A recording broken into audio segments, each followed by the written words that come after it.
எல்லாருக்கும் வணக்கம் and welcome back to my channel. இன்றைக்கி நம்ம சேனலில் என்ன பார்க்க போகிறோம்னா தலைக்கறி பெரட்டல் தான். என்னோடய ஸ்டைலில் எப்படி வைக்கிறேன்னு பார்த்துடலாம். ஃபஸ்ட்டு தலைக்கறியை வந்து நல்லா க்ளீன் பண்ணி மஞ்சத்தூள் போட்டு வாஷ் பண்ணி வச்சுருக்கேன். இப்போ குக்கரில் ஆட் பண்ணிட்டு 1 டேபிள் ஸ்பூன் இஞ்சி பூண்டு பேஸ்ட்டு, கொஞ்சமாக மஞ்சத்தூள், தேவையான அளவுக்கு தலைக்கறி முங்குற அளவுக்கு வந்து தண்ணி ஊற்றி வச்சுக்கலாம். ரொம்ப தண்ணி தேவைப்படாது. தேவையான அளவு உப்பு போட்டுட்டு குக்கரை க்ளோஸ் பண்ணிட்டு ஒரு 4 விசில் வச்சு எடுத்துக்கலாம். சூப்பராக நல்லா வெந்துடும். இப்போ அதுக்கு ஒரு மசாலா அரைச்சி வச்சுக்கணும்.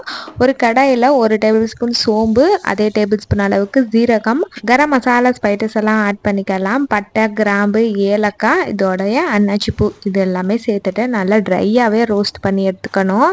இது கூட 1/2 டேபிள் ஸ்பூன் அளவுக்கு மிளகு சேர்த்துருக்கேன். நல்லா ட்ரையாக ரோஸ்ட் ஆனதுக்கப்புறமா ஒரு 4-5 கீத்து வந்து தேங்காய் அதையும் சேர்த்துட்டு நல்லா கடாயில் வறுத்துட்டு மிக்ஸி ஜாரில் சேர்த்துட்டு ஆறுனதுக்கப்புறமா அரைச்சி தனியாக எடுத்து வச்சுக்கலாம். இப்போ குக்கரில் நல்லா விசில் வந்துட்டு தலைக்கறி நல்லா வெந்துருச்சு. இப்போ ஒரு கடாயில் எண்ணெய் ஊற்றிட்டு ஒரு 3 டேபிள் ஸ்பூன் அளவுக்கு எண்ணெய் ஊற்றிட்டு ஸ்பைசஸ் ஆட் பண்ணிட்டு சின்ன வெங்காயம் நல்லா நீளமாக கட் பண்ணி வச்சுருக்கேன். 2 கை அளவு சின்ன வெங்காயம் சேர்த்துட்டு அதையும் நல்லா வதக்கிக்கலாம். நான்வெஜ் பண்ணும்போது சின்ன வெங்காயம் போட்டால் தான் டேஸ்ட்டு நல்லாயிருக்கும். இஞ்சி பூண்டு பேஸ்ட் அதில் நிறைய ஆட் பண்ணியிருக்கனால இதில் கொஞ்சமாக ஒரு 1/2 டேபிள் ஸ்பூன் அளவுக்கு சேர்த்துட்டு நல்லா வதங்கினதுக்கப்புறமா ஒரு பெரிய சைஸ் தக்காளி, மிளகாய்த்தூள், மல்லித்தூள் இது 2 மட்டும் சேர்த்துட்டு நல்லா தக்காளியோடு சேர்ந்து நல்லா வதங்கி வந்ததுக்கப்புறமா நம்ம வேக வச்சுருக்க தலைக்கறியை சேர்த்துட்டு நல்லா மிக்ஸ் பண்ணி வச்சுக்கலாம். தண்ணியெல்லாம் வற்றி நல்லா ட்ரையாக வரணும். அதனால் வந்து ஹை ஃப்ளேம்லேயே வச்சு ஒரு மூடி போட்டு மூடி வச்சுக்கலாம். ஃபஸ்ட்டு நல்லா கொதி வந்ததுக்கப்புறமா நம்ம அரைச்சி வச்சுருந்த தேங்காய் பேஸ்ட்டையே சேர்த்துட்டு நல்லா கொதிக்க வச்சுக்கணும்.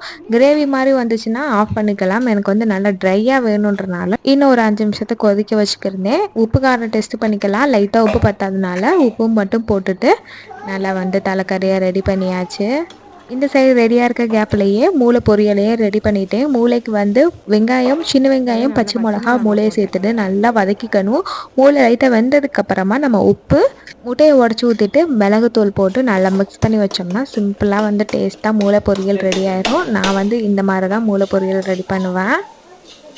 மூளையும் ரெடி ஆகிடுச்சு, தலைக்கறியும் சூப்பராக வந்து ரெடி ஆகிடுச்சு. தண்ணியெல்லாம் வற்றி இந்த மாதிரி வந்துருச்சு. இந்த அளவு போதும். அப்படியே ஸ்டவ்வை வந்து கருவேப்பிலை, கொத்தமல்லி தூவி ஆஃப் பண்ணியாச்சு. நான் இந்த மாதிரி தான் ஒரு 2-3 டைம் வந்து தலைக்கறி வந்து ரெடி பண்ணியிருந்தேன். டேஸ்ட்டு ரொம்ப சூப்பராக இருக்கும். இதே மாதிரி ஃபாலோ பண்ண ஆரம்பிச்சிட்டேன். குழம்பு வச்சா அந்த அளவுக்கு நல்லா இருக்க மாட்டேங்குது. அதனால் இந்த மாதிரி தலைக்கறி பிரட்டெல்லாம் வச்சுருந்தா சாப்பிட்றதுக்கு ரொம்ப சூப்பராக இருக்குது.